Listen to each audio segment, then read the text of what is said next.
Well, now I'll finish going over the vocabulary and also do a little bit of drilling. So you have avar, which means to cross over, to cross through, or metaphorically to misstep or transgress. First ayin type verb. And then you have pala. In the nifal means to be wonderful, marvelous, or extraordinary, used particularly of acts of God. And in the hifiol, it means to make something wonderful. There's a noun form pele, which is related to it. Pele yoetz is a title for Messiah, wonderful counselor. Kara means to tear or rend. So if you want to rip a garment or the like, you'd kara with an ayin. And then rafa with the aleph means to heal or to mend. And then sharat normally occurs in the peel, means to serve or minister or attend to, used especially what priest would do. And then a noun form, rea, meaning a friend or a companion. So anyway, the exercises will make you play with some of these weak forms and translate some of them into English, which means recognizing them for what they are. And then there's some sentences that it has you translate as well, including a verse from Malachi and 1 Samuel 15. To fill out this video, I think I will do some exercises from Clemens. This is section 33.2 that we are to translate here, page 166, if you were to happen to have a copy. And rather than drilling forms, which I think minimally useful at this point, I would rather just do some translation. So let's start with number 1. Halo ye hamer ki nimla'a haaretz kavodao. Begins with a hey with a hataf patah. That's a hey interrogative, connected to lo, which means not. And then you have a verbal form, ye amer. Now you have a kamatz under, first of all, you have a preformative yod, so it has to be an imperfect. And you have a kamatz under the aleph. And a sere between the second and third consonants of the root. And this happens to be the nifal form. The nifal normally would assimilate the noon by doubling the first consonant of the root, but because it's an aleph, it has to compensatory lengthen, and so you end up with a sere instead. And so that would, amar is to say, the nifal would be to be said, and the imperfect would make it normally future. Will it not be said? Then ki, that. And then nim la'a haaretz. The verb is mala, to fill, or to be full. The nifal is to be filled. Will it not be said that the earth is filled? This is a nifal perfect, third feminine singular. Subject is eretz, earth, which means which is a feminine noun, as it turns out, even though it doesn't look it. Will it not be said that the earth is filled? And then kavodo, his glory, is filled with his glory. Will it not be said that the earth is filled with his glory? You could put a preposition there, but often it'll use it adverbially like this without it. Let's move on to number 2. Vai barakem Ve'yaver otam el haaretz hazot. Begins with a vav consecutive plus a imperfect form. Notice that there's a shavah under the preformative. The root is barak, which means to bless, normally used in the peel, and that's what this will be. But you might ask, where's the doubling of the root? Well, you can't double a resh. And so instead of doubling the resh and having a patah here, you compensatory lengthen from a short a patah to a long a kamatz. And then you have a third masculine plural pronominal suffix. And since it's a vav consecutive plus a imperfect, or more precisely a preterite, this means and he blessed them. Presumably it is God blessed them.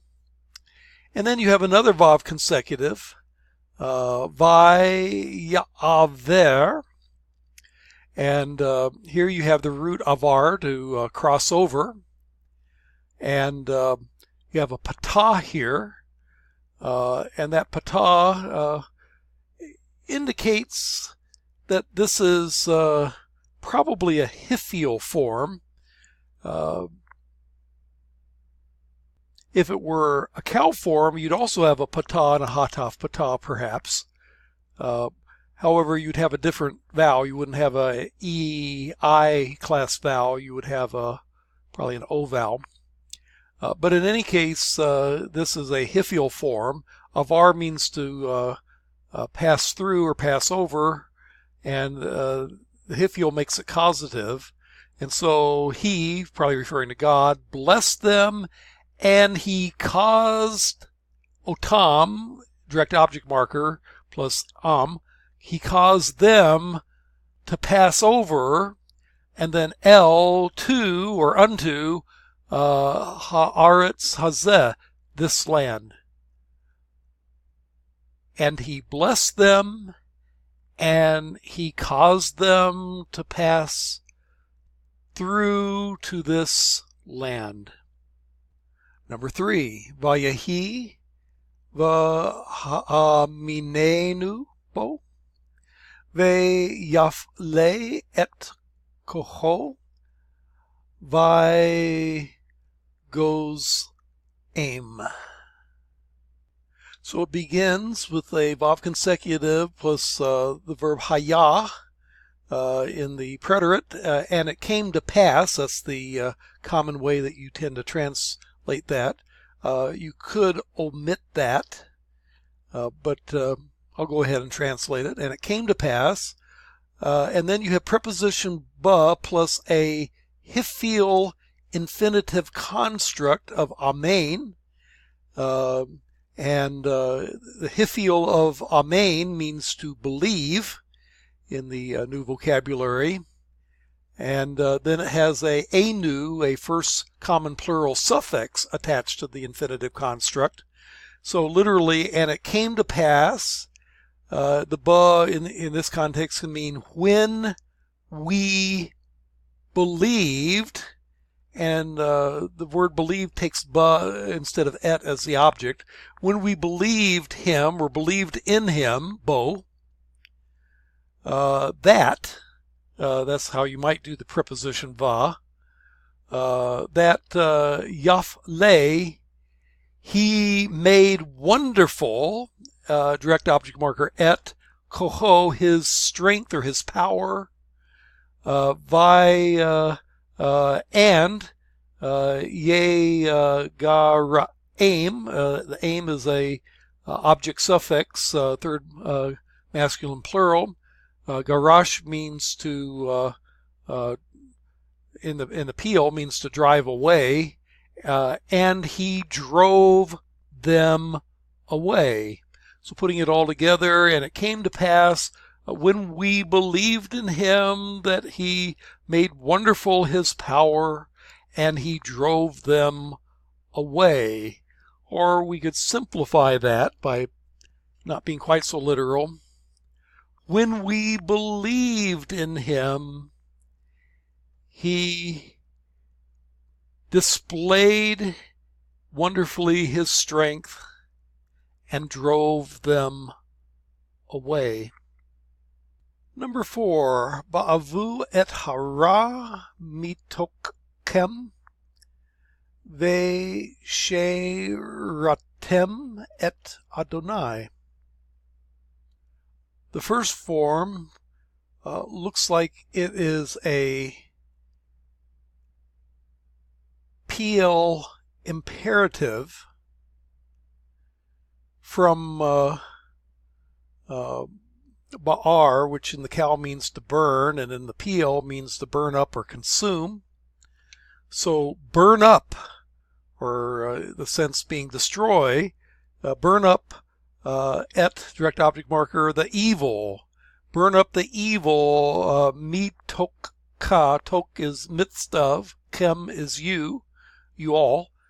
Burn up the evil from your guys' midst. And then the next line would be a vav consecutive plus a PL from Sherat, ve sheratem, that you may serve and serve at Adonai, the Lord. So consume the evil from your midst and serve the Lord, or it could be a result clause, so that you may serve the Lord. Number 5, Borevu Eli et Ham-Malakim Han-Ne'esafin Bahekal. Now this first form is a little tricky because it looks like it's a Cal perfect, but I think in this context it is rather a imperative. The form could be either one, actually. A PL imperative. The PL would be a patah and double the resh. You can't double the resh, so you compensatory lengthen and end up with a kamatz. Karab in the Cal means to draw near, but then in the PL it would mean to bring near. So bring near to me, and then the object, the messengers. Which messengers? Participle. Nifal participle. Ha-ne'esafim. Asaf means to gather. Draw near to me the messengers who were gathered, or perhaps who are gathered, bahikal, in the temple or in the palace, again depending on the context. So bring to me the messengers who are gathered in the temple or in the palace. Number 6, Hamidum lefanai vehemadtum ki me adnu le shahrati. The first form is a imperative form, masculine plural, with a third masculine singular suffix. Cause them to stand, and then lefanai is before me. And then the va could either be and plus an imperative, or it could be a result clause, in which case it could be translated more like an imperfect. The hehemadtum is a hiphil, notice the hey, a perfect second masculine plural, but it also has an object suffix mem. So instead of getting the tem, you get a tum. The tu was originally a tem, but became a tum with the object suffix. And destroy them. Why? Ki, because me anu, a PL form, they refused le shor t, preposition la plus infinitive construct, PL infinitive construct, plus a first common singular suffix e from sharat, which in the PL means to serve. So cause them to stand before me and destroy them, or that you may destroy them because they refused to serve me. Well, that's all we have time for. and hit wrote.